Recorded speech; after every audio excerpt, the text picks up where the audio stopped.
তৃতীয় শ্রেণীর প্রিয় শিক্ষার্থী হালদার স্যার ইউটিউব চ্যানেল থেকে তোমাদের সবাইকে স্বাগতম। আজকে তোমাদের জন্য একটি নতুন ভিডিও নিয়ে এসেছি, গণিত সেট নম্বর 5। ইতিপূর্বে আমি 4টি সেট আমার ইউটিউব চ্যানেলে দিয়ে দিয়েছি, তোমরা বাকি 4টি সেট দেখে আসতে পারবে।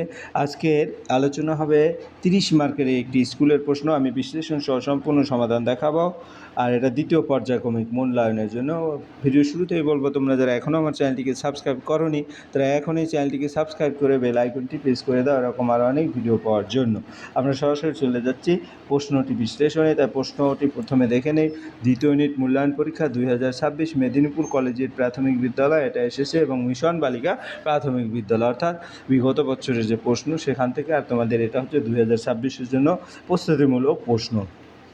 তা আমরা প্রশ্নটি দেখা হয়ে গেল। এবার একটু বড় করে দেখি। শূন্যস্থান পূর্ণ করো, যে কোনো 10টি, এখানে 10টি শূন্যস্থান পূর্ণ আছে।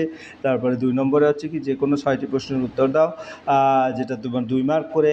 এবং পরের প্রশ্ন হচ্ছে কি, 4 বৃত্ত কাকে বলে 2 মার্ক, এবং ত্রিভুজ চতুর্ভুজ কাকে বলে ছবি সহ বর্ণনা করো। আমি তোমাদের ছবিটাও দেখে দিয়েছি এবং চিত্রটাও রেখে দিয়েছি, কোথায় কেন্দ্র কোথায় বৃত্ত। যাই হোক, প্রশ্নে কিন্তু এগুলি থাকবে না, সরাসরি আমরা উত্তর বিশ্লেষণে যাব। তার আগে 1 নম্বরে টোটাল প্রশ্নটা দেখে নিলাম।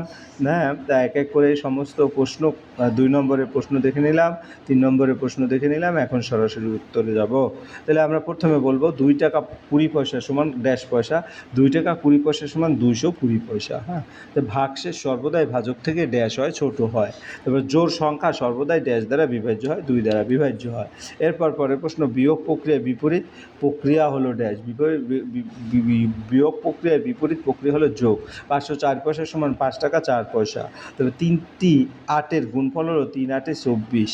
এরপর পরের প্রশ্ন হচ্ছে, দশক হলো এককের 10 গুণ, রেখা হলো অসংখ্য বিন্দুর সমষ্টি, ড্যাশ পয়সা সমান 1 টাকা, 100 পয়সা সমান 1 টাকা। 3টি 9-এর যোগফল 3 নং 27। তারপরের প্রশ্ন, 21 থেকে 6 ড্যাশ বার বিয়োগ করা যায়। 21 থেকে 6 3 বার, কারণ 3 6 18, তারপরে বাকি থেকে 3। দুটি কমিক জোড় সংখ্যার অন্তর 2। একটি 100 টাকার নোট খুচরো করলে ড্যাশটি 5 টাকার কয়েন পাওয়া যায় 20টি, কারণ 5 20 100।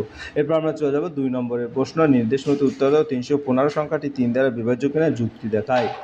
315 সংখ্যাটির যে অঙ্কগুলি আছে 3 যোগ 1 যোগ 5 অর্থাৎ 9 3 দ্বারা বিভাজ্য, কাজে 315 3 দ্বারা বিভাজ্য হবে।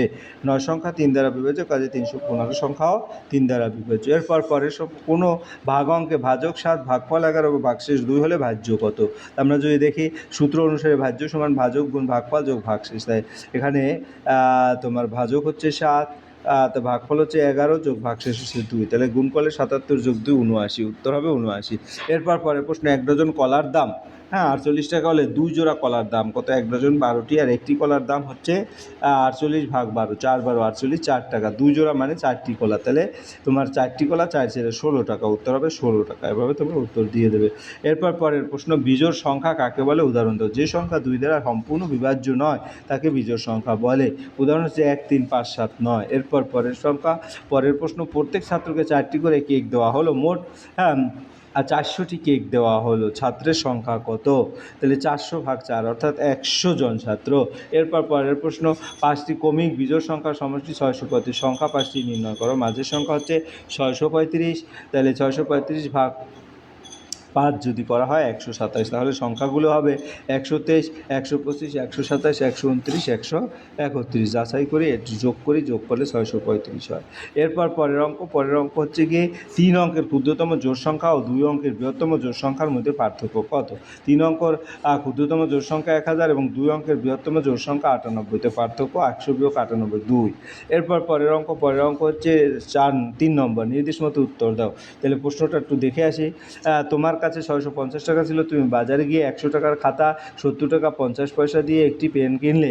এরপর 25 টাকা দামে একটি প্লেট মেমো খেলে এবং তারপরে কী করলে 200 টাকার একটি জামা কিনলে। তোমার মোট কত টাকা খরচ হলো এবং কত অবশিষ্ট থাকলো? তাহলে আমরা এক এক করে যদি দেখি, মোট টাকা 650, খাতা 100 টাকা, পেন হচ্ছে 70 টাকা 50 পয়সা, মোমো হচ্ছে 25 টাকা, জামা হচ্ছে 200 টাকা। তাহলে মোট খরচ সবগুলি যদি যোগ করি 395 টাকা হয়। তাহলে অবশিষ্ট 650 থেকে 395 গেলে 254.50 টাকা। তাহলে মোট খরচ হয়েছে 395 টাকা 50 পয়সা এবং অবশিষ্ট 254 টাকা 50 পয়সা। এরপর পরের প্রশ্ন, 3 অথবা মোট অথবাটা একটু আমরা পড়ে আসি। তোমার কাছে 85 টাকা আছে, তা থেকে তুমি 38 টাকায় খাতা, 10 টাকার পেন এবং 5 টাকা 50 পয়সার পেন্সিল কিনলে এখন তোমার কাছে কত টাকা রইল? তো মোট টাকা 85, খাতা 38 টাকা, পেন 10 টাকা, পেন্সিল 5 টাকা 50 পয়সা। মোট খরচ হবে, এটা যোগ করলে 53.50 টাকা। অবশিষ্ট থাকবে 85 থেকে 53.50 31.50, অর্থাৎ 31 টাকা 50 পয়সা। পরের প্রশ্ন হচ্ছে খ নম্বর, গুণ। হ্যাঁ, তোমার গুণকে স্থানীয় মানে বিশ্লেষণ করে গুণফল নির্ণয়। যেমন 387 গুণ 2, তাই 387 মানে 300 যোগ 80 যোগ 7 গুণ 2। এখন যদি গুণ করি, 300কে 2 দিয়ে গুণ করলে হবে 600, 80কে 2 দিয়ে গুণ করলে 160, 7কে 2 দিয়ে গুণ করলে 14, পরে যোগ করলে 774। এরপর পরের অঙ্ক হচ্ছে কি, ভাগ না করে নিচের সংখ্যাগুলো কোন কোন সংখ্যা দিয়ে বিভাজ্য তা লেখো। তাহলে 208 2 দ্বারা বিভাজ্য, লাস্টে যদি জোড় সংখ্যা থাকে তাহলে সেটা 2 দ্বারা বিভাজ্য হবে।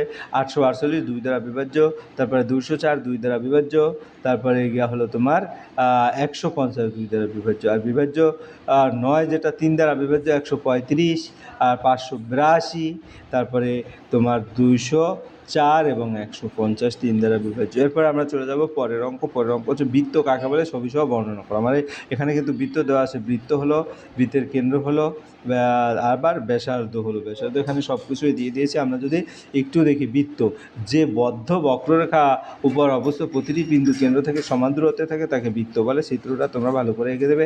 চতুর্ভুজ কাকে বলে? চতুর্ভুজ যে 4টা বাহুই সমান, যে সমান না, মানে 4টি যে সমতল চিত্রে 4টি বাহু 4টি কোণ থাকে তাকে চতুর্ভুজ বলে। উদাহরণ বর্গ, আয়ত, সামন্তরিক, ট্রাপিজিয়াম।